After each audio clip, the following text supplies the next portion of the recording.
अपनी बेबाक बातों के लिए मशहूर शत्रुघ्न सिन्हा आज लखनऊ शहर में हैं। पत्नी के नामांकन के लिए आए थे। विवादों से नाता नहीं छोड़ता, तो आज आते ही एक विवाद हो गया, जिसके बारे में बात करेंगे। और बहुत सारी बातें हैं शत्रुघ्न सिन्हा जी से बात करने के लिए। सर, ये बताइए, आज नामांकन में आप आए थे, लेकिन सवाल सबसे पहले यहाँ कांग्रेस कैंडिडेट ने उठा दिया कि उनको पार्टी धर्म पहले निभाना चाहिए, पत्नी धर्म बाद में। पत्नी प्रेम, पत्नी धर्म, ये बहुत स्वाभाविक है। अगर कोई प्राथमिकता देता है तो परिवार को आदमी प्राथमिकता देता है। वो वृहद परिवार है, वो बड़ा परिवार है। जिस परिवार में भी मैं गया हूँ कांग्रेस में, या इसके पहले जहाँ था भारतीय जनता पार्टी में, और जाहिर है कि पत्नी का जीवन मरण का साथ होता है, सुख दुख के भागीदार होते हैं। तो अगर ये घड़ी आई है, 7 फेरे लिए हैं, वचन दिया है, तो ये अगर आए हैं तो इस वक्त तो अब प्राथमिकता यही होगी कि पत्नी का साथ दें, लेकिन कौन का साथ दें। और इसलिए मेरे साथ साथ से हम ही नहीं, हमारे दोनों बच्चे भी पहली बार आए लखनऊ एक साथ, लव और कुश। और दोनों आज इतना जो ऐतिहासिक जुलूस देखा आपने, शायद ऐसा जुलूस लखनऊ में पहले नहीं देखा होगा आपने, खासकर नामांकन के बाद। आज तक का सबसे बड़ा जुलूस था, न्याय जुलूस में कह रहा हूँ, न्याय अन्याय के खिलाफ था ये, न्याय की मांग लेकर। तो इसमें जो है उनको कहिए, वो अच्छा बात, विद्वान आदमी हैं, मैं उनकी कदर करता हूँ। लेकिन पार्टी का प्रेम तो है ही, पार्टी पहले परिवार, हमेशा कहता है घर घर पहले मजबूत करो। लेकिन कॉन्फ्लिक्ट ऑफ इंटरेस्ट नहीं हो जाएगा? अगर कांग्रेस पार्टी की ज्यादा बढ़त बनाते हैं तो आपकी पत्नी को नुकसान होता है, पत्नी जीतती हैं तो फिर आपकी पार्टी को नुकसान होता है। नहीं, देखिए, ये कॉन्फ्लिक्ट ऑफ इंटरेस्ट का सवाल नहीं पैदा होता कि मैं जो कह रहा हूँ और जो कर रहा हूँ इस वक्त, वो अपनी पार्टी के साथ, पार्टी के कॉन्सेंस से कर रहा हूँ, उनकी सहमति से कर रहा हूँ। उनको सब पता है, उनको कह दिया गया है। और ऐसे भी दुनिया को पता है कि मेरी ये फितरत है अपने सिद्धांतों पे और अपनी शर्तों पे चलने की। यहाँ पर राजनाथ सिंह जैसा बड़ा चेहरा है भारतीय जनता पार्टी का, ऐसे में कितनी बड़ी चुनौती देखते हैं? कई सालों से बीजेपी के पास ही लखनऊ की सीट है। ये लोग कई बार सवाल करते हैं कि तो ये सीट जो है कई सालों से बीजेपी में, तो इसका मतलब ये तो नहीं कि जो कल था अब आज नहीं हो सकता है, या आज परिवर्तन नहीं हो सकता है। यही सरकार देख लें, 1 man show and 2 man army, कितना प्रचार तंत्र, कितना धन तंत्र खर्च करके ये सरकार आई। और वो सरकार आने के बाद आज क्यों उसके हर तरफ जाने के लिए लोग फिक्रमंद हैं, और सब कह रहे हैं कि ये सरकार जा रही है, ये मुखिया नहीं रहेंगे, ये लोग नहीं रहेंगे। तो ये तो जीवन का एक नियम है, परिवर्तन के नियम का अनुसार हो रहा, परिवर्तन के नियमानुसार हो रहा है कि जो कल था वो आज नहीं है, जो आज हैं वो कल नहीं होंगे। अगर कल तक यहाँ पे भारतीय जनता पार्टी ही रही और दूसरी सरकार नहीं, दूसरी पार्टी नहीं रही, तो इसका मतलब ये तो नहीं कि कल ऐसा नहीं हो सकता है। आज जो चारों तरफ पुकार, और सबसे बड़ी बात यूपी के संदर्भ में कि यहाँ गजब का गठबंधन है, महागठबंधन, एक किलिंग गेम है यहाँ पे, यानी सही मान पॉलिटिकली, यानी जहाँ मायावती जी, यानी उनकी बीएसपी, जहाँ अखिलेश यादव, डिम्पल यादव और उनका समाजवादी, जहाँ यूथ शक्ति, युवा शक्ति, और अखिलेश का जो देखता हूँ, जो लोग आते हैं, अखिलेश मायावती के लोग आते हैं, किस कमिटमेंट से आते हैं, किस उत्साह से। अखिलेश यादव में आप कितना पोटेंशियल देखते हैं भविष्य के लिए? नहीं, मुझे वो यूथ आइकॉन लगता है, बहुत बढ़िया आदमी है ये अखिलेश यादव। मैं वाकई बहुत कदर करता हूँ उसकी फैमिली को, तो मैं फैमिली फ्रेंड कहता हूँ, फैमिली की तरह है। और डिम्पल भी गजब की है, बहुत बड़ी, बहुत अच्छी क्षमता है उनके अंदर। तो अखिलेश यादव ये ट्राइड टेस्टेड है, जिस तरह से उसने करके दिखाया है। उत्तर प्रदेश के इतिहास में विकास के नाम पे, प्रगति के नाम पे, तरक्की के नाम पे जो काम अखिलेश यादव के नेतृत्व में हुआ है, खासकर 5 सालों में, वो तो अद्भुत है, अभूतपूर्व है, अनुकरणीय है, प्रशंसनीय है और सराहनीय है, गजब का। आमतौर पर राजनेता जब भी कोई पार्टी ज्वाइन करते हैं या फिर उसको छोड़ के जाते हैं तो बात आदर्शों की करते हैं। तो आपने कांग्रेस पार्टी ज्वाइन कर ली, पूनम जी ने सपा बसपा ज्वाइन कर ली, तो क्या लगता है कि उनको कांग्रेस के विचार पसंद नहीं आए या आपको सपा बसपा के नहीं पसंद आए? हमें खुशी होते हुए कहते हुए कि हमें सपा बसपा से भी निमंत्रण था। मैं कुछ भाग्यशाली हूं कि सर्वदल प्रिय हूं कि बहुत सारे पार्टी से हमको, हमारे मित्रों का, नेताओं का निमंत्रण था। चाहे ममता बनर्जी की पार्टी हो कि केजरीवाल जी के हो, केजरीवाल, मनीष सिसोदिया, संजय सिंह, आप जानते हैं सबों को, या हमारे अपने लालू यादव की पार्टी से हो, या हमारे कांग्रेस के मित्रों का। तो इन्होंने बहुत चाहा था कि मैं इस सीट से लड़ूं। हमने कहा कि नहीं हो सकता है, बिकॉज मैं इसलिए कि मैं कह चुका हूं सिचुएशन कुछ भी हो, लोकेशन वही होगा, पटना पटना पटना। इसलिए तब उन्होंने कहा कि अगर भाभी जी को आप बना सकें और भेज सकें तो बहुत अच्छा रहेगा। लेकिन सारी पार्टीज में आपकी एक्सेप्टेबिलिटी है, सब चाहते हैं लड़े, जिस पार्टी में थे उसने आपको नकार दिया, ऐसा क्यों? बस यही तो, इसे वो कहते हैं, कई बार तो मेरे मित्रगण कहते हैं कि जब नाश मनुष्य पे छाता है पहले विवेक मर जाता है, विनाश काले विपरीत बुद्धि। कई लोग ये भी कहते हैं कि यार उनका ज़बरदस्त लॉस है, भगवान ना करे, और जहां आप गए हैं उसका ज़बरदस्त गेन होगा, भगवान करे। आप अखिलेश यादव की बड़ी तारीफ करते हुए दिख रहे हैं आजकल। आज आप खास तौर पर जब पूनम सिन्हा जी के नॉमिनेशन में आए, क्या आपको लगता है वो बेहतर प्रधानमंत्री हो सकते हैं? देखिए, प्रधानमंत्री तो कोई भी हो सकता है, मैं कई बार कह चुका हूं। मैं हमेशा अपनी साफगोई के लिए और सच्चाई और आदर्शों पर बात करने के लिए मशहूर हूं या बदनाम हूं। मैं तो सच को सच कहता हूं।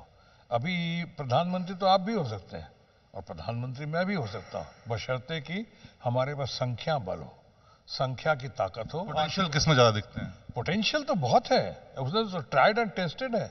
अखिलेश यादव ने करके दिखा दिया, लेकिन इसका मतलब ये नहीं कि मैं उनकी तुलना राहुल गांधी से कर रहा हूं। राहुल गांधी ने भी जो किया है, गजब का अद्भुत अद्भुत सीन किया कि राष्ट्रीय अध्यक्ष बनने के 1 साल के अंदर में 3 हिंदी हार्टलैंड को ईवीएम्स मशीन की बदतमीजियों के बाद भी उन्होंने छत्तीसगढ़, मध्य प्रदेश और राजस्थान अपने हम लोग के सुपुर्द कर दिया, देश के सुपुर्द कर दिया, और खुद के नेतृत्व में।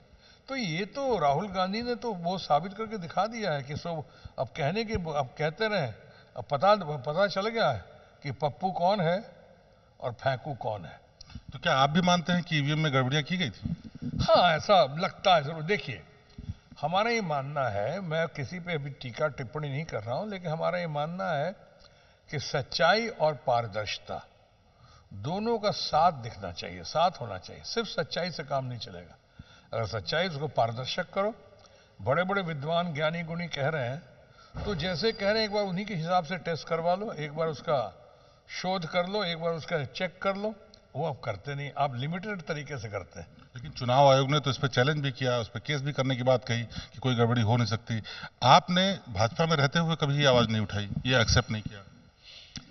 मैं तो इस बात का कायल हूं कि व्यक्ति से बड़ा पार्टी होता है और पार्टी से बड़ा देश होता है। आपको याद होगा, भाजपा में रहते रहते शायद जितनी आवाज मैंने उठाई, बाकी लोग तो सहमे हुए भयभीत लोग, एक आदमी खुलकर सामने नहीं आया। जब मैंने बातें की तो मैंने कहा कि नोटबंदी देश के हित के खिलाफ है। लोग बर्बाद हो गए, त्राहिमाम हो गई स्थिति, लोग सड़कों पे आ गए। महिलाएं हमारी सालों साल जमा की थी पतियों पिता की मर्जी के खिलाफ, मगर अच्छी नीयत से, वो सब पैसे अचानक हवा हवाई हो गए। मैंने कहा कि लोग बेरोजगार और हो गए, फैक्ट्रीज बंद हो गई, रेहड़ी वाले, पटरी वाले, ठेले वाले, इनका क्या हुआ? मैंने ही आवाज उठाई। उसके बाद कॉम्प्लिकेटेड जीएसटी, हमने कहा नीम पे करेला कर दिया, क्या कर दिया। मैं राफेल पे भी, मैं नहीं कहता हूं कि आप दोषी हैं, लेकिन मैं कहता हूं कुछ बातों का जवाब दे दो। सच्चाई और पारदर्शिता, 2-3 चीजें वो चाहती है जनता जानना कि जेपीसी क्यों नहीं करो जब सब कह रहे हैं। लेकिन उस पर तो सुप्रीम कोर्ट ने भी कह दिया कि इसमें चौकीदार चोर है। हाँ, नहीं, वाली बात नहीं कहनी चाहिए। वहां तक नहीं जाएंगे हम, वहां तक नहीं। आप जानते हैं मैं हमेशा अपने शब्दों का चयन और भाषा की गरिमा का पूरा ख्याल रखता हूं, तो मैं वहां तक नहीं जाऊंगा। लेकिन मैं ये जरूर कहूंगा कि अगर आप नहीं मानेंगे, नहीं कहेंगे कि क्यों दूसरे कंपनी को दिया गया, कीमत क्यों बढ़ाई गई इतनी ज्यादा, हमारा अपना एचएल था उसको, अब आप क्लैरिफाई कर दो, बता दो एक बार। आप कर नहीं, सुप्रीम कोर्ट ने अब उसको दोबारा, आप जानते हैं, ओपन हो रहा है सुप्रीम कोर्ट में, क्योंकि जो कागज दिए गए सील कवर में, उस पर काफी वाद विवाद हुआ था, कंट्रोवर्सी हुई थी, और अपना पीएसी पब्लिक अकाउंट्स कमेटी में वो पहुंचा ही नहीं था, आपको पता है सब। तो मैं उस पर ज्यादा वक्त नहीं लूंगा, लेकिन मैं ये कह रहा हूं कि आप बता दोगे तो बहुत अच्छा होगा, आपकी बहुत जय जयकार होगी। एक बार सच्चाई और पारदर्शिता को सामने ले आओ, लेकिन जितना आप छुपाओगे और जितना आप दबाओगे या सिर्फ सुप्रीम कोर्ट के आड़ में जाओगे तो फिर पब्लिक वही कहेगी जो लोग कह रही है, चौकीदार। अच्छा, एक बात और, अब पूनम सिन्हा जी पे फिर से आते हैं। ये बताइए कि आप नॉमिनेशन में आज आप आए, पति धर्म निभाते हुए क्या फिर से कैंपेन में भी आएंगे? पति धर्म का एक तकाजा है कि पत्नी का साथ दो हर घड़ी में। आप 7 फेरे लिए हैं, आप वचनबद्ध हुए हैं और मैं उसको निभा रहा हूं। इतने साल हो गए, हमारे परिवार के ऊपर भगवान की असीम अनुकंपा है, अल्लाह ताला का फजल है कि आज तक एक भी आरोप नहीं लगे। मेरे ऊपर भी नहीं लगे, फैमिली के ऊपर भी नहीं लगे, मेरे सोशल लाइफ में नहीं, पर्सनल लाइफ में नहीं, पॉलिटिकल लाइफ में नहीं, बच्चों के लाइफ में नहीं। तो ये सब नहीं लगे हैं, तो इस छवि को, इसका सदुपयोग करने के लिए, अगर वो सदुपयोग करने के लिए अगर सामने आए जनता के सामने पारदर्शिता के साथ, तो क्या ये मेरा फर्ज नहीं बनता कि मैं उनका भरपूर साथ और सहयोग दूं? और जहां तक हमारी, आपने कहा कि लोग गलत समझ रहे हैं, मेरी पार्टी को पता है मैं कह के आया हूं, जानते हैं, पार्टी के सहयोग से ही यहाँ आया हूं। अच्छा, एक आखिरी सवाल और, जिस तरह इस मामले में, क्योंकि इस मामले को स्पेशल मामला माना गया। आखिरी सवाल और, देखा ये जा रहा है, मतलब ऐसा महसूस होता है कि आप बीजेपी में हैं नहीं, लेकिन आपको इस बात की तकलीफ जरूर है। आप बीजेपी छोड़ चुके हैं, कांग्रेस ज्वाइन कर चुके हैं, पत्नी सपा बसपा में है। अगर शत्रुघ्न सिन्हा जी से पूछा जाए तो आखिरकार आपका दिल कहां बसता है, किस पार्टी में? नहीं, अब तो खैर आ गया, मैं देख रहा हूं कांग्रेस में बहुत टैलेंट्स हैं, बहुत टैलेंटेड लोग हैं, लर्नेड लोग हैं। अभिषेक मनु सिंघवी जैसा, कपिल सिब्बल जैसा, आपको सुरजेवाला, रणदीप सुरजेवाला, माने एक से एक, वेणुगोपाल वगैरह बढ़िया बढ़िया लोग हैं, बहुत इंटेलिजेंट लोग हैं। मैं तो कहूँगा इस वक्त शायद सबसे ज़्यादा काबिल लोग कांग्रेस में ही हैं, और कांग्रेस अभी अपना रिजल्ट दे रही है, दे भी चुकी है। तो इसलिए कांग्रेस और लोगों की नज़रें देश की इच्छा और अपेक्षा का प्रतीक बन चुके हैं आज राहुल गांधी। लोगों की नज़रें लगी हुई हैं पे, जैसे एक तरफ हमारे अखिलेश यादव पे लगी है, वहीं दूसरी तरफ वहाँ पे देश के मामले में अभी उन पे लगी हुई है, राहुल गांधी पे। अब आपने कहा तकलीफ आपको होती है, कहाँ महसूस करते हैं आप अभी भी?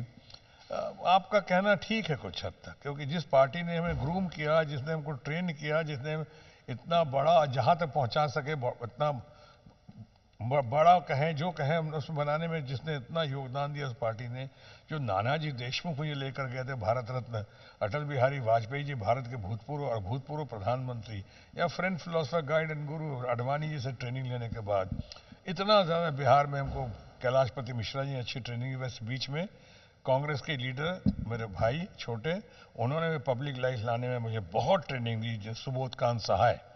तो ये लोग अच्छे अच्छे लोगों का साथ मिला। तो अब बताइए, जिस पार्टी में मैं शुरू से रह गया, पहली पार्टी थी, इसको मैं कहता था पहली और आखिरी पार्टी, कुछ मजबूरियों की वजह से और कुछ ज्यादतियों की वजह से जो छोड़ना पड़ा जिस पार्टी को, चाहे इधर आया मैं, तो जाहिर है कि 75-80% लोग तो वहाँ अपने ही है ना, अच्छे हैं ना।